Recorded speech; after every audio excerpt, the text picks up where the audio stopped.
Good morning. So I did that intro because a friend of mine said he liked having intros and I should keep it the intro. So I did an updated intro, and that you might have actually noticed there's some differences around the homestead. And so I'm going to show you guys what I did, what we've been wanting to do. Mrs. Howell had a vision that is not fully in place yet, but we're working on it. And I'll show you what we've done so far and talk about what we're planning on doing. Big thing is no more chickens. So the bare spot over there is where the chicken, we had the A-frame and the coop and all that right in this area.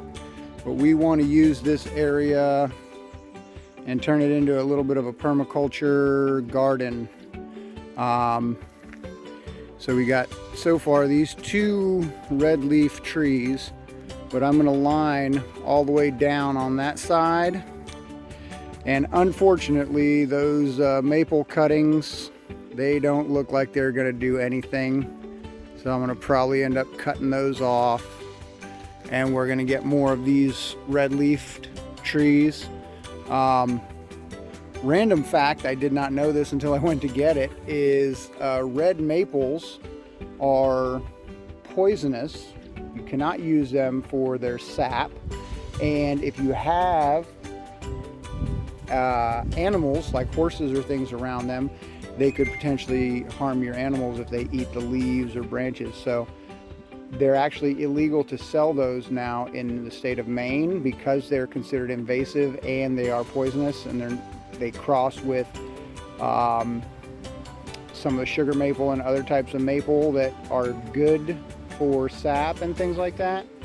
And when they cross, those new trees are also, they contain whatever that chemical is that's dangerous for animals, and it's not good for sap. So these trees, one of them is called a sand cherry, and the other one is something plum. It's not an actual plum.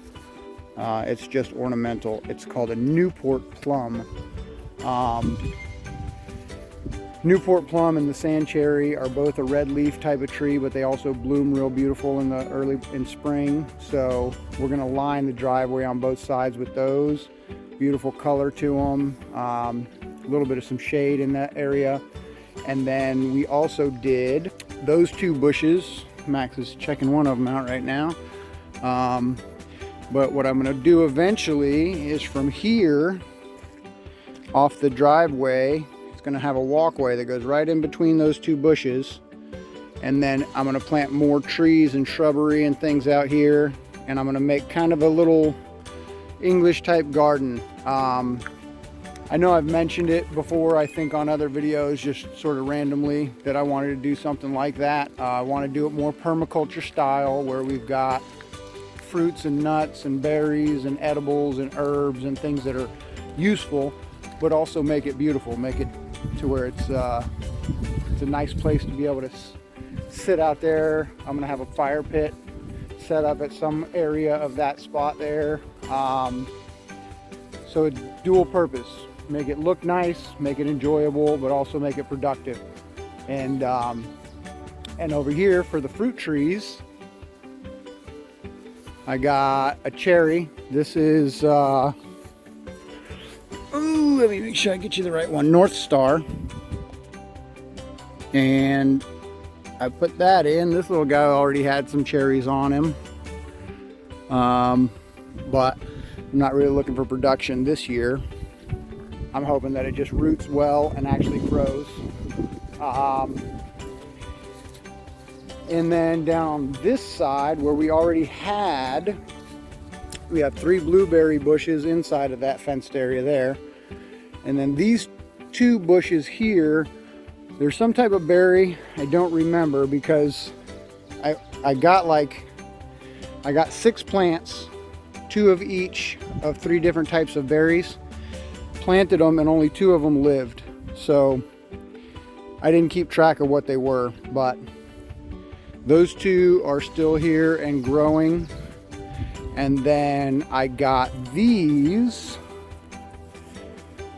which are a golden elderberry. Apparently they're supposed to have that yellow golden color to them, but they were older in pots, and those were on sale for half price. So I got both of those. They were like 12 something a piece instead of 25 bucks a piece. But we got those in. So these will be different type of berries between those two, then the 3 blueberries. And that little guy, it's hard to kind of tell, but right there, that's a grape that's been trying real hard to grow for the last 3 years. I accidentally cut him with a mower the first year, and then he made a comeback last year a little bit, and now he's pushing back a little bit more this year. So I might actually go ahead and build a little trellis, give him something to climb up, and then hopefully that grape will actually do something for us. He tried to actually make grapes last year. They were tiny little things. They didn't get very large, but he was trying. So we'll see how that works out. So that's the update right now. That's what we're doing. And I'll give you a little more, a better view of how this woods project is going back here, because I jumped right in. That's kind of what I do. I get into stuff too hard sometimes, and then I realized I was over my head, and so my neighbor is helping me out, and he gets the wood for it, so it's a win-win situation. But here's what he's been doing. Those are mostly some of the pine that's not really good for firewood. That's what he wants, is the firewood. So I'll take care of that. I'll process, if I can, some of that on the mill, and some of it will go back out in the woods. This is all going to get chipped up. This whole area here was just so packed with so many trees. He's already cleared a ton of them. But he's going to come back this week coming up and finish this out, clear this whole thing for me, and then I'll be able to get through here and make this space more useful. Really, those trees were a risk to the house. You see there's still quite a bit on that half over there that he'll be pulling out and chopping up, processing. But those trees were a risk to the house and to the cabin. They were too close and too tall, so that's why I cut them down. They needed to come down. If I, again, I learn as I go, and so I'll give you a little help if you haven't ever done this thing and you find yourself in a similar situation. Cut them trees one at a time. Cut it, limb it up, buck it up if you're doing it for firewood or whatever you're going to do. Get it out of the way, and then go cut the next one. I know that sounds like common sense, right? But I didn't really think about it, and because I was just in the mode of, I want to get these trees down. They're a threat to the house. I don't want them falling over and hitting the house or hitting the cabin. I just went to town, chopped them all down. And again, I could have done the work and bucked them all up, but I don't have a big chipper, and I don't have that tractor, that winch that's on the back of there to drag them freaking trees out. So it just would have been a lot more difficult, and because I'm still working on other things, this was a blessing that my neighbor was willing and able to come and take care of that after I kind of made my mess back there. But anyways, that's the process. That's where we're at this point. Hopefully, I'm hoping that by the end of this summer I can have our front area with a nice little permaculture, sort of a garden slash kind of a park setting, to where it's enjoyable and we can have the fire pit. That's really what I'm looking forward to. I'm excited about getting that done. Garden is growing. We've been getting so much rain. Some of my neighbors said that they actually lost several of their different plants they put out because they got flooded. They just drowned them. There is such thing as too much water for plants. So thankfully I didn't have that happen yet. Nothing has died from the water that we've gotten all this rain. And over here in my compost pile, Mr. Rich, I know you say you watch the videos, so hopefully you're seeing this. Check this out. Those are all sprouts from spaghetti squash that I got from my neighbor, Mr. Rich.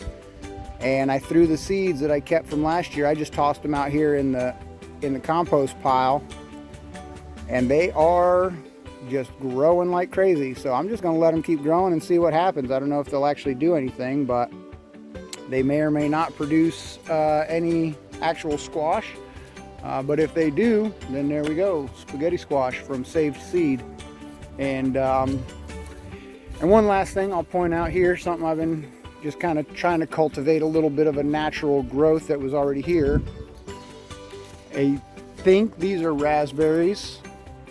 They could be blackberries. I'll have to wait and see, because this year with all the rain we've been getting, these suckers are growing, and I can already see lots of places where I should have berries all over this thing. So I'll know for sure this year if these are blackberries or raspberries. But what I've been doing is I'd go in, this time I just went with the weed eater and went up and around in the edges, and then I'll go in with some gloves, because there's definitely thorns on those, and I'll pull out any big stuff that's gonna try to crowd them out, and try to just get this patch basically from right here. Where is this guy? Like, that's the last set there. I want to get it to fill in all the way across and around that tree. And there's even two guys over here that these little ones are kind of coming up. So I'm trying to let those take over this space, basically right along the edge of the wood line, and hopefully they'll give me a nice raspberry or blackberry patch, depending on what those are. But they were already there. I didn't plant them. I just tried to cultivate the environment so that they are able to kind of dominate over some of the other stuff that was growing in the same spot. And they definitely have grown up a lot from when we first got here. You really had to look hard through the weeds and grasses and other things that were growing there. And now those are the dominant species in that spot. And they're, at that point, I should probably be able to just leave them and they'll just take it over. But I want to continue to do it so that they'll hopefully spread even faster and be more dominant, and take a large space right there that that'll give us some good berries. But yeah, there we go. That's the update.